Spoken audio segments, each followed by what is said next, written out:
Minute का dictation है रामधारी गुप्ता जी से।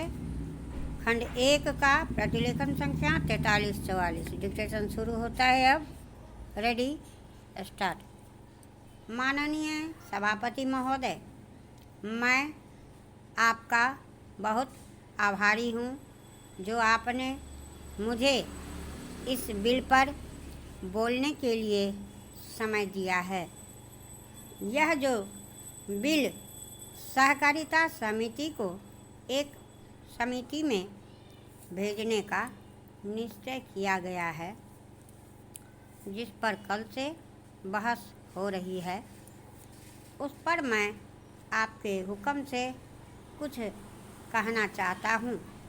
श्रीमान, इस बिल को देखा जाए तो यह समझ में आता है कि यह कोई नया बिल नहीं है, बल्कि जो सन 1912 का कानून है उसी की लाइन पर बनाया गया है और कोई नई बात नहीं रखी गई है।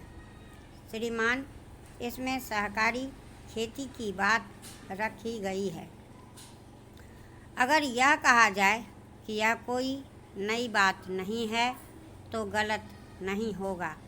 जहाँ तक सहकारी खेती का संबंध है तो उसकी तरफ जनता और विशेषकर किसानों का बिल्कुल कोई झुकाव नहीं है और उनका झुकाव न होने के कारण उन्होंने उसे उस हद तक नहीं अपनाया जितनी सरकार को आशा थी।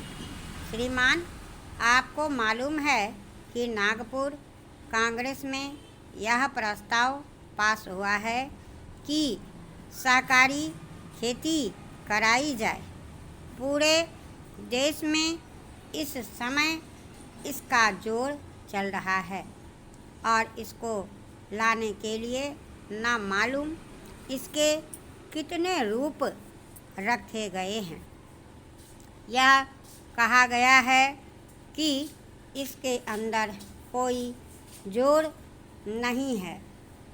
अभी एक माननीय सदस्य कह रहे थे कि राजनीतिक पार्टी के लोग यहाँ पर सहकारिता के संबंध में कुछ कहते हैं और बाहर किसानों से कुछ और ही कहते हैं। वे किसी से यह भी कहते हैं कि तुम्हारी ज़मीन छीन जाएगी।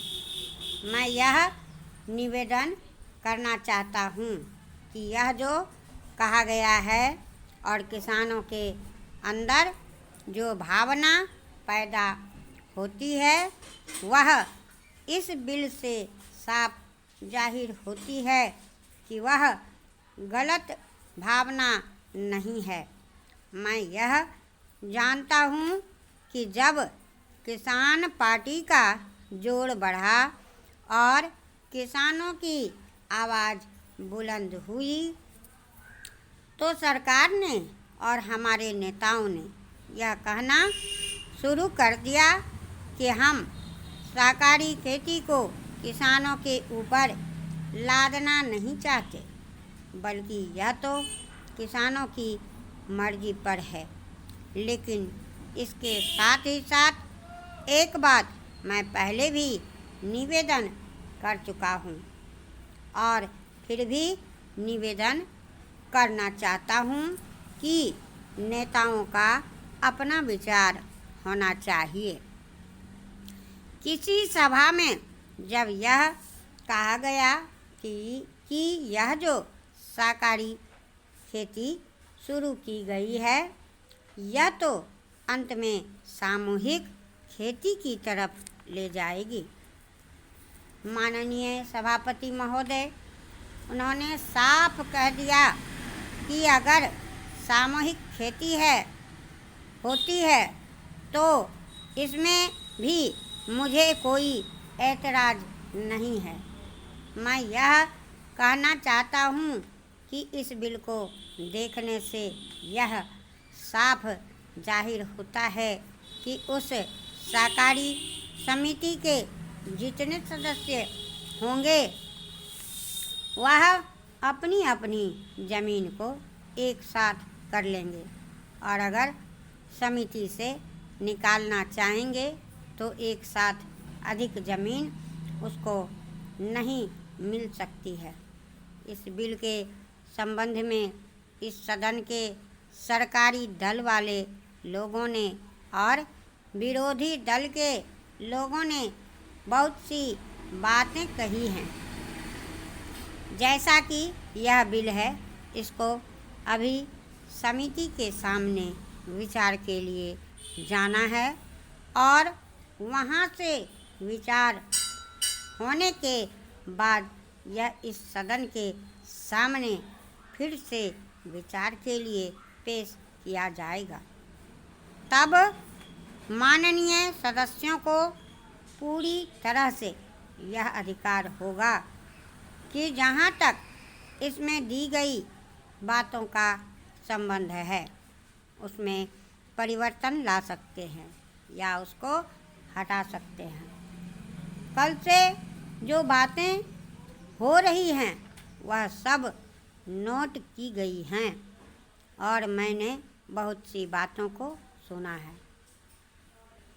इस समिति में उन सब बातों पर विचार किया जाएगा। बहुत से माननीय सदस्यों ने इस तरह की बातें कही हैं, वह बहुत आवश्यक मालूम हुई हैं और जैसा कि मैंने कहा है उन पर विचार किया जाएगा।